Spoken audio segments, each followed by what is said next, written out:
You can't make or get a man to do anything. You have to be loving. You have to be authentic. And if you are a woman, you already have the power inside of yourself to unlock those traits because they are already there. They already exist within you. That's the first thing, because anytime you show up inauthentic, it's impossible for you to attract the right thing for you. I consider myself so authentic to the point where I cannot lie. I suck at acting.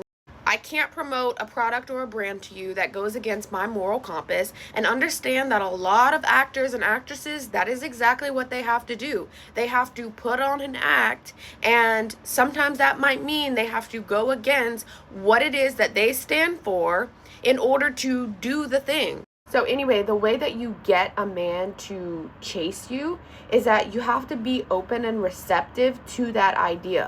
Because a lot of us have trained our nervous systems to reject the good masculine men from approaching us, pursuing us, showing up consistently, because we've created all of these love blocks based upon our own experiences and our own traumas and pain. So heal yourself and become really, really comfortable with the idea of a man that persistently shows up for you. And that is the first step, because remember, if anything is unfamiliar to you and your nervous system, it will instantly reject it and find ways to block that from coming into your path.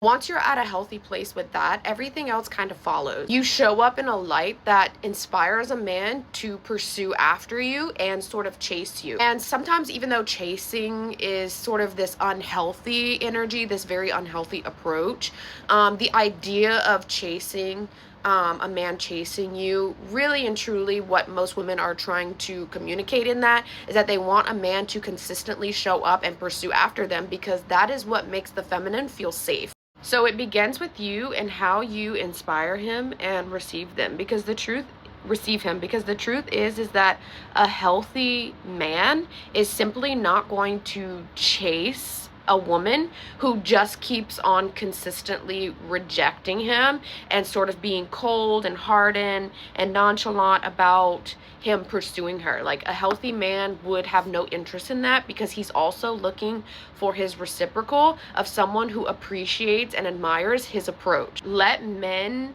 earning you and actually working to earn your love and affection and adoration become your normal. And it is okay to sort of reject a man who is persistently pursuing you multiple times, as long as you are staying true to yourself and being authentic in that process, and not trying to rationalize it and make it into some kind of game because you see that on the internet.